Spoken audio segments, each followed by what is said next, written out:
முரசொலி, மரவன் முரசு, தென்றல், அமைச்சர் கூட நிறைய பட்டியலிட்டாங்க, புரட்சி. உங்களுக்கு அமைச்சர் 67 அமைச்சர்களா இருந்த பல பேரு 3-4 பத்திரிகை ஆசிரியர்களாகவும் இருந்தாங்க. அப்ப இன்னைக்கு நம்ம அந்த காலகட்டத்திலிருந்து நம்ம வாசிப்பை மறந்துட்டோம். தயவு செய்து எனக்காக மக்கள் வெயில நிக்கட்டும், எனக்காக மக்கள் வெயில நிக்கட்டும், மழையில நிக்கட்டும், குழந்தைகளோட சாகட்டும் நினைக்கிறவன் தலைவனா இருக்க முடியாது. ஏன்னா நம்ம இன்னைக்கு பதிவு செய்ய வேண்டிய நிலையில இருக்கிறோம். ஏன்னா நான் வாசிப்பை பத்தி பேசுறேன், பத்திரிகைகளை பத்தி பேசுறேன். அப்ப அதிலிருந்து அந்நியப்பட்டு போன ஒரு கூட்டம் நம்ம தமிழ்நாட்டில் இருக்குங்கிறத வேதனையோட பதிவு செய்யறேன். படித்த வாரிசுகளின் தொடர்ச்சியா இன்னைக்கு இந்த இளைஞர்கள் உட்கார்ந்துருக்காங்க. அப்ப இப்படி ஒரு இளைஞர் கூட்டமும் இருக்கு, அப்படி ஒரு இளைஞர் கூட்டமும் இருக்கு. அப்ப படித்த கூட்டம் இதுதான். இதற்கு தான் பெரியார் அண்ணால இருந்து எல்லாரும் போராடினாங்க. நம்ம எப்படிலாம் வந்தோம். நான் பெரியார், அதாவது அண்ணா அவர்கள், பெரியார் காலத்தை விடுங்க, அண்ணாவுடைய 60கள்ல அண்ணா அவர்கள் சொல்றாரு பத்திரிகைகள் எப்படி இருந்தது அப்படிங்கிறதுக்கு. பார்த்தசாரதி ஐயங்கார் நடத்துகிற பத்திரிகைய நாராயணசாமி சாஸ்திரி படிச்சு, சுப்பிரமணிய ஐயர் கேட்டு, அதை யாரோ ஒரு வேணு சாஸ்திரிட்ட நல்லா இருக்குன்னு பாராட்டுறாராம். ஏன்னா பத்திரிகைகள் அவங்க மட்டும் தான் படிப்பான். ஒரு ஐயர் படிச்சு ஒரு ஐயங்கார்ட்ட கேட்டு ஒரு சாஸ்திரிட்ட சொல்லி இன்னொரு ஐயர் அதை பாராட்டுறாரு. முதலியாருக்கு கூட அந்த வேலை கிடையாது. இப்படியாக பத்திரிகைகள் நடத்தப்பட்ட காலகட்டம் நம்ம தமிழர்கள் படிச்சு வந்துகிட்டு இருக்கான். அதுல இருந்து கொண்டு வந்தாங்க. அதுல இருந்து படித்தவர்களை சட்டமன்றத்துக்கு அனுப்புனாங்க, பத்திரிகையாளர்களை அமைச்சர்கள் ஆக்குனாங்க. ஒரு இயக்கம் ஆட்சி பிடிப்பது, அதிகாரத்தில் பிடிப்பது என்பது அல்ல விஷயம். யாரை கொண்டு வந்தது? படித்தவர்களை, பத்திரிகையாளர்களை, ஊடகவியலாளர்களை, சிந்தனையாளர்களை கொண்டு வந்தது. அதனாலதாங்க அண்ணா, வேற ஒண்ணும் இல்லைங்க, கலைஞருடைய நெஞ்சுக்கு நீதி.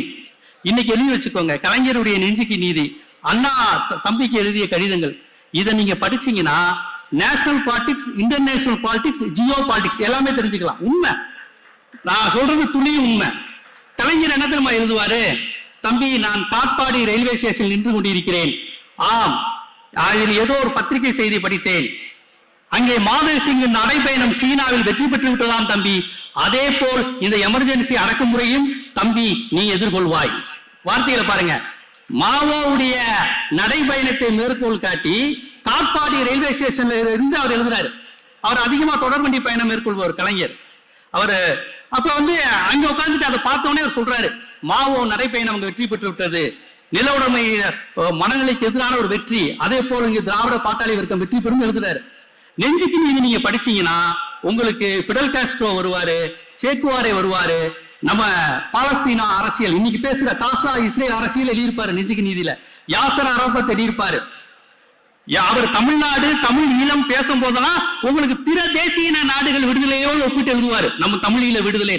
வேற ஒண்ணும் இல்லைங்க, ஒரு ஆரிய உணர்வு கொண்ட பத்திரிகை. அந்த பத்திரிகையில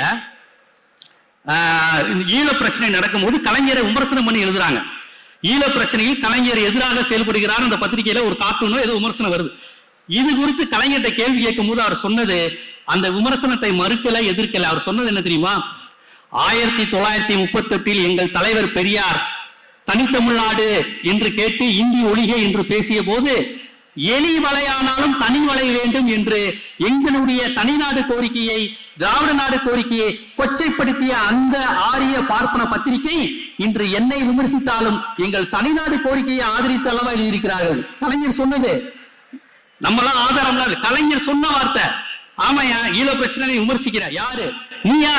எப்பா, உங்களுக்கு எல்லாம் தமிழ் மேல பாசமா? நீங்க எல்லாம் தனித்தமிழ் உணர்வாளர்களா? பரவாயில்லையே, என்னைய எதிர்க்கிற, என்னை விமர்சிக்கிற, ஆனா நான் பேசின அரசியல் ஜெயிச்சிருக்கு. என் எதிரி இன்னைக்கு என்னுடைய தமிழ் தேசிய அரசியல பேசுறான். என்னை விமர்சிக்கிறதா பேசிட்டு அவன் தலித் அரசியல் பேசுறான். நாங்க ஜெயிச்சுக்கிட்டு இருக்கோம். கலைஞர் சொல்றாரு, தேர்தல்ல தோக்கலாம், ஆட்சியை இழக்கலாம், என் கொள்கை ஜெயிச்சுக்கிட்டு இருக்கா இல்லையா? கலைஞர் சொன்ன வசனம். அப்ப பத்திரிகைகள் நீங்க கவனிக்கணும், ஊடகங்கள் எப்படி இருக்கு, அது எப்படி நம்ம எதிர்கொண்டு வந்திருக்கோம் அப்படிங்கிறதெல்லாம் நீங்க கவனிக்கணும். எம்ஜிஆர் திமுகல இருக்கும்போது அவருடைய எல்லா சினிமாக்கள்லயும் அவர் பத்திரிகை படிக்கிற மாதிரி ஒரு சீன் வரும். என்ன பத்திரிகை படிப்பார் தெரியுமா?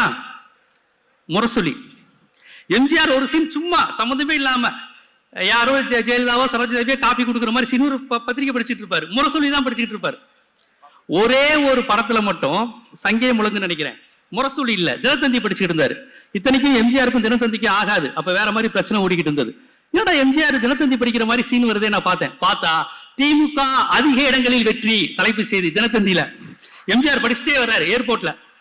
என்னடா தினத்தந்தி படிக்க மாட்டாரு எம்ஜிஆர், அவருக்கு தினத்தந்திக்கும் அவருக்கும் ஆதித்தனாருக்கும் அவருக்கும் அப்ப பிரச்சனை 67, அது உங்களுக்கு தெரியும்னு நினைக்கிறேன். தினத்தந்தியே படிக்க மாட்டாரு எம்ஜிஆர், எப்படி படிக்கிறாருன்னு பார்த்தா திமுக அதிக இடங்களில் வெற்றி. எம்ஜிஆர் படிச்சுட்டே வர்றாரு, படிச்சுட்டே வந்து லட்சுமி மேல மோதிடுவார், அது வேற சீனர்.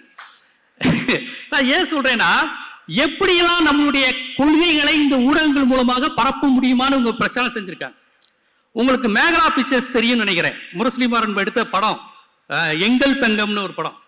அந்த படத்துல ஒரு கலாச்சார காட்சி, அது கிட்டத்தட்ட நாத்திகம், ஆரிய எதிர்ப்பு, வடவர் எதிர்ப்பு, சிவசேனா எதிர்ப்பு. படம் வந்து 68 70 வந்திருக்கும்னு நினைக்கிறேன். இன்னைக்கு ராக்கெட் விடுறது, நீல் ஆம்ஸ்ட்ராங் அமெரிக்கால போற எல்லா செய்தியும் அந்த ஒரு பாட்டுல இருக்கும். ஏன் சொல்றேன்னா, தன்னுடைய திரைப்படங்கள், தன்னுடைய செய்தித்தாள்கள் எல்லாவற்றிலும் பகுத்தறிவு கருத்துக்களையும் தங்களுடைய கொள்கைகளையும் பரப்புனதுங்கிறது ரொம்ப நுட்பமான விஷயம். அதை இந்த திராவிட கட்சிகள் ரொம்ப நுட்பமா செஞ்சாங்க. அண்ணாவுடைய வேலைக்காரியா ஓரிரவான்னு தெரியல, அதுல ஒரு காட்சி வரும். அப்ப ஒரு உட்காருவாரு, நமஸ்காரம் வாங்க, உடனே ஒரு வணக்கம் வார். ஓஹோ, இந்த வணக்கம் சொல்ற கட்சிக்காரங்களா நீங்க? யோசிச்சு பாருங்க, வணக்கம் சொல்ற கட்சி. ஏன் அன்னைக்கு வடமொழி இல்லாம தனித்தமிழ் பேர் வைக்கிறது, வணக்கம் சொல்றது, மகிழ்ச்சின்னு சொல்றது, இதையெல்லாம் உருவாக்குன கட்சி. இங்க இந்த புதுசா ஒரு கட்சிக்காரங்க உருவாக்கியிருக்காங்கப்பா, இந்த தமிழ்லயே பேசுவாங்க. அப்ப எப்படி எல்லாம் உருவாக்கி இருக்காங்க பாருங்க. நமஸ்காரம்னு சொல்லிட்டு இல்ல வணக்கம்னு இவர் சொன்ன உடனே ஓஹோ நீங்க அந்த கட்சிக்காரங்களா?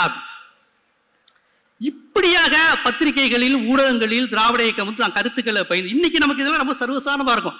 வணக்கம் சொல்றது ஒரு பெரிய விஷயமா? பெரிய விஷயம்தான். தோல்ல துண்டு போறது பெரிய விஷயமா? பெரிய விஷயம்தான். வேற ஒண்ணு இல்லைங்க. இன்னைக்கு தலித் அரசியல் பேசுறாங்க, தலித் சினிமாக்கள் வருதுன்னு சொல்றாங்க. 1951 NS கிருஷ்ணன் படம்னு ஒரு படம், நிறைய பேர் அந்த பாட்டு கேட்டிருப்பீங்களான்னு தெரியல. தீனா மூனா கானான்னு ஒரு பாட்டு. தீனா மூனா கானான்னு NS கிருஷ்ணன் பாடுவாரு. உடனே கூட இருக்கவர் கேட்பாரு, அது என்னங்க தீனா மூனா கானா? திருக்குறள் முன்னேற்ற கழகம் அப்படிங்குவாரு. உடனே கொஞ்சம் சுதாரிச்சுட்டு அந்தாலும் ஓஹோ அந்த கட்சியா அப்படின்னு அவர் சொல்றது என்னங்கிறது ஆடியன்ஸ் கன்வே ஆகணுங்கிறதுக்காண்டி. ஏன்னா சென்சார்ல விட மாட்டான், சென்சார்ல திராவிட முன்னேற்ற கழகம் விட மாட்டாங்க, அது அப்ப காங்கிரஸ் ஆட்சி விட மாட்டாங்க. தீனா மூனா கானான்னு பாடுவாரு. அடுத்த வரிதான் ரொம்ப முக்கியம். தீனா மூனா கானானா உங்க கட்சியினுடைய நோக்கம் என்ன?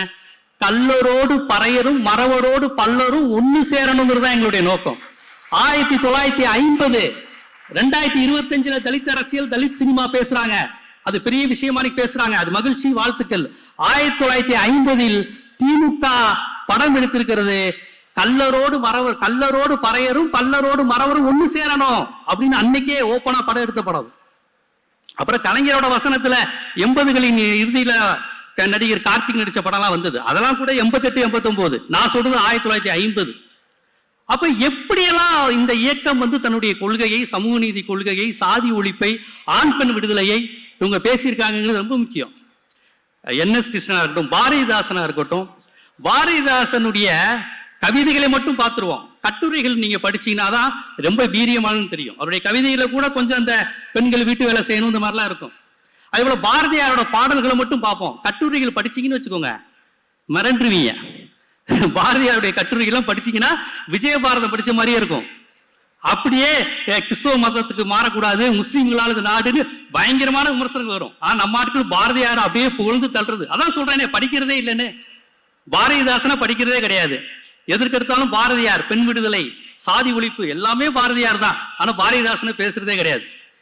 அதை படிக்காதோடைய விளைவு வேற ஒண்ணும் இல்லைங்க. பாரதியார் ஒண்ணு எழுதியிருக்கிறாரு, அந்த அந்த படத்துல கூட ஒரு வாவு சிதம்பரனார் படத்துல என்னன்னா, பள்ளித்தலம் அனைத்தும் கோவில் செய்வோம், எங்கள் பாரத தேசம் என்று மார்த்தட்டுவோம்.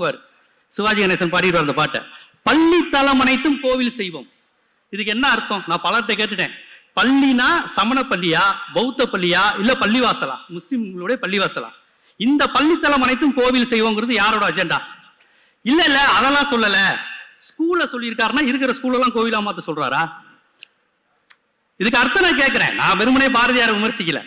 ஏன் சொல்றேன்னா, நம்மளாம் பாரதிதாசனை படிக்கிறது இல்லை. அதைத்தான் சொல்றேனே, நம்ம திராவிட இயக்க கவிஞர்களை படிக்கிறது இல்லை, பாரதிதாசனை படிக்கிறது இல்லை. பாரதிதாசன் இவர் சாதி இல்லைன்னு சொன்னாரு பாரதியார், ஆனா உண்மையில சாதி இருக்கு. அதைத்தான் பாரதிதாசன் சொன்னார், சாதி இருக்கிறது என்பானும் இருக்கானேன்னாரு நம்ம பாரதிதாசன். அப்ப நம்ம இயக்க கவிஞர்கள், நம்ம சிந்தனையாளர்களை படிச்சாலே ஒரு மிகப்பெரிய தெளிவு கிடைக்கும். இன்னைக்கு நடைபெறுகிற ட்ரம்ப் ஜெலன்ஸ்கி சண்டை வரையும் தீர்வு இருக்குங்க. நீங்க நெஞ்சுக்கு நீதியும் அண்ணாவுடைய தம்பிக்கைன்னு படிச்சீங்கன்னா உலக அரசியல்ங்கிறது அங்கிருந்து தான் வருது. அமெரிக்கா எப்படி இருக்கும், ஈரான் எப்படி இருக்கும், பாலஸ்தீன் பிரச்சனை எங்க இருந்து ஆரம்பிக்குது, பாலஸ்தீனத்தை பிரச்சனையை ஈழ பிரச்சனையோட தொடர்பு படுத்தி தான் கலைஞரால பார்க்க முடியும். இவனும் தேசிய இனத்தால ஒடுக்கப்படுறான், அவனும் தேசிய இனத்தால ஒடுக்கப்படுறான். அங்க அமெரிக்கா, இங்க சிங்களம், இப்படி ஒவ்வொன்றையும் தமிழ் மண்ணோட தான் இணைச்சு பார்க்க முடியும். நான் கலைஞர்கிட்ட கேள்வி கேட்டேன். 2014 அந்த டெசோ நடத்தினாங்கல்ல, அந்த டெசோல 84 நடந்த டெசோல, அப்பெல்லாம் நம்ம பறக்கல. இப்ப 2014 அப்ப நான் ஜிடிவில இருக்கேன். கலைஞர்கிட்ட அப்ப இலங்கை தமிழர் மாநாடு நடத்தினாங்க டெசோல. அப்ப நான் கேட்டேன், ஐயா என்னங்க ஈழம்ங்கிற வார்த்தையே இல்லைன்னு நான் கேட்டேன். ஈழம்ங்கிற வார்த்தையே நான் நீ மட்டும் இல்ல, புறநானூறு காலத்திலிருந்து அந்த வார்த்தை இருக்கு, அதையெல்லாம் சும்மா ஒருத்தர் நினைச்சு எடுத்து விட முடியாது அப்படின்னாரு. அப்ப இவர்கள் கொண்டு உணர்த்துகின்ற அந்த அரசியல் இருக்குல்ல, ஒரு செய்தியில அதற்கு பின்னால் இருக்கக்கூடிய சமூக நீதி, இடஒதுக்கீடு, ஆண் பெண் விடுதலை, தமிழர் விடுதலை, வடவர் எதிர்ப்பு, இதையெல்லாம் அந்த காலத்திலிருந்து அந்த பத்திரிகைகள் மூலமா மட்டும்தான் இன்னைக்கு நம்ம வாழ்ந்துகிட்டு இருக்கோம்.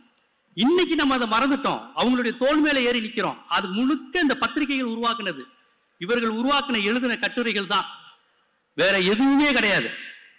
வடவர் எதிர்ப்பு வேற ஒண்ணும் இல்ல, திமுகவினுடைய வடவர் எதிர்ப்பு மட்டும் இல்ல. நீங்க முரசொலி படிச்சீங்கன்னா முழுக்க பொது உடைமை சித்தாந்தம் தான். 1948 அந்த கால சுதந்திரம் கிடைச்சப்ப கம்யூனிஸ்ட் கட்சிக்கு தடை போட்டாங்க. யாரு? காங்கிரஸ் கட்சி, பிரிட்டிஷ்காரங்க இல்ல, தடை போட்டாங்க. அப்ப போலீஸ் எல்லாம் கம்யூனிஸ்ட் கட்சியில உள்ள வச்சு அடிக்கடின்னு அடிக்கிறாங்க. அப்ப உள்ள இருந்த திமுக காரங்களும் திக காரங்களும் தான் வெளியே இடதுசாரிகளுக்கு ஆதரவாக மேடை போட்டவர்கள். முரசொலியில மட்டும்தான் கம்யூனிஸ்ட் கட்சிகளுக்கு ஆதரவா வருது, வேற எந்த பத்திரிகையும் வரல, அரசாங்கத்துக்கு பயந்துகிட்டு. அது மட்டும் இல்ல, தொழிலாளர்கள் அடிபட்டு சாகுறாங்க, அதை மேடையில பதிவு செஞ்சது அன்றைய திமுகவினர் தான், திராவிட கழகத்தினர் தான். கூலி உயர்வு கேட்டான் அத்தான், குண்டடிப்பட்டு செத்தான், அந்த அடுக்குமொழியில பேசுவாங்க. கூலி உயர்வு கேட்டான், ஒரு பெண் தன்னுடைய கணவன் செத்து போயிட்டான், எப்படி கூலி உயர்வு கேட்டான் என் அத்தான், குண்டடிப்பட்டு செத்தான். இதெல்லாம் மேடையில அடுக்குமொழியில பேசுனது திமுக காரங்க, இடதுசாரிகளுடைய கருத்தியல. அப்ப இந்த திராவிட இயக்க பத்திரிகைகள், ஊடகங்கள் தொடர்ச்சியாக செய்தது என்னன்னா, முழுக்க முழுக்க பொதுவுடைமை பிரச்சாரம், ஆண் பெண் சமத்துவம், பகுத்தறிவு, இது எல்லாவற்றையும் அவர்களுக்கு பிடித்த பாணியில் தொடர்ச்சியா செய்துகிட்டே வந்தாங்க. ஒரு கதை மாதிரி சொன்னாங்க, சினிமா மாதிரி சொன்னாங்க. ஒவ்வொரு NS கிருஷ்ணன் அவர்கள், MR ராதா அவர் வேற ஸ்டைல சொல்லுவாரு. அப்ப நம்ம நடிகர்கள் இவ்வளவு காலம் செய்த பிரச்சாரத்தினுடைய விளைவுதான் நாம இவ்வளவு அனுபவிக்கிறது. ஆனா 90களுக்கு பிறகு ஒரு குளோபலைசேஷன், உலகமயமாக்கல் வந்ததுக்கு அப்புறம் ரொம்ப சொகுசான வாழ்க்கை வந்துருச்சு. இடஒதுக்கீடு, மொழி போராட்டம், இந்திய எதிர்ப்பு, எதையும் சமகாலத்துல பார்க்காத ஒரு தலைமுறை உருவானதுனால அவனுக்கு அது பெரிய விஷயமா இல்லை. இந்தி படிக்காதனாலதான் நம்ம கீழே போயிட்டோம் அப்படின்னு ஒரு பிரச்சாரத்தை ரொம்ப காலமா வலதுசாரி பத்திரிகைகள் செஞ்சுக்கிட்டு இருந்தாங்க. ஆனா இந்தி படித்தவர்கள் இப்ப இங்க நோக்கி வர்றாங்க, இங்கதான் அவங்க நல்லா இருக்கிறாங்கிறத இப்ப அனுபவபூர்வமா திருப்பி இப்பதான் உணர்றாங்க. இடஒதுக்கீடுடைய தேவை இன்னைக்கு தமிழ் சமூகத்துக்கு தெரியல. வட இந்தியால இன்னைக்கு இளைஞர்கள் இடஒதுக்கீடுனா என்னன்னு தேடி தேடி படிக்க ஆரம்பிக்கிறாங்க. ஓ, அன்னைக்கே பெரியார் அப்படி சொல்லியிருக்காருங்க. அப்ப இந்த பத்திரிகைகள் தமிழ்நாட்டு பிரச்சனை மட்டும் இல்லைங்க. உங்களுக்கு பூபேஷ் குப்தா தமிழ்நாடுங்கிற பேருக்கு ஆதரிச்சு பேசுறாரு, மேற்கு வங்க MP, இடதுசாரி MP. அங்க உள்ள மேற்கு வங்கத்துல கல்கத்தால முரசொலி அங்க அவ்வளவு பெரிய டிபேட் ஆகுது. என்னடா நம்ம பூபேஷ் குப்தாவை பத்தி இவ்வளவு விரிவா இருக்கிறாங்க அப்படின்னு. அப்ப இந்த பத்திரிகைகள் எந்த எண்ணிக்கையில் வெளிவருதுங்கிறதுல, எவ்வளவு அடர்த்தியான கருத்துக்களோடு வெளிவருதுங்கிறது முக்கியம். அதனுடைய விளைவாகத்தான் இன்று தமிழ்நாடு கல்வி, சமூகம், பொருளாதாரம் என எல்லா தளத்திலையும் முதன்மையாக இருக்கிறது. அதற்கு அன்று விதை போட்டது விடுதலை, குடியரசு, புரட்சி, முரசொலி, மன்றம், மரவன் முரசுன்னு அன்னைக்கு அவங்க உருவாக்கின பத்திரிகைகளுடைய விளைவுதான் இன்று நாம் அவர்களின் தோள்கள் மேறி ஏறி நிற்கின்றோம். ஆக சமூக நீதி சும்மா கிடைக்க சுக்கா மிளகா சுதந்திரம் கேட்கிற மாதிரி இந்த சமூக நீதி, இந்த இடஒதுக்கீடு, இந்த சுயமரியாதையை நாம் சும்மா பெறவில்லை. இந்த திராவிட இயக்க இதழ்கள், பத்திரிகைகள் தொடர்ச்சியாக நடத்திய பிரச்சாரங்களின் மூலமே பெற்றோம் என்பதை நாம் மீண்டும் ஒரு முறை வலியுறுத்தி தொடர்ச்சியாக களம் காணுவோம், உரையாடுவோம் என்பதை சொல்லி நிறைவு.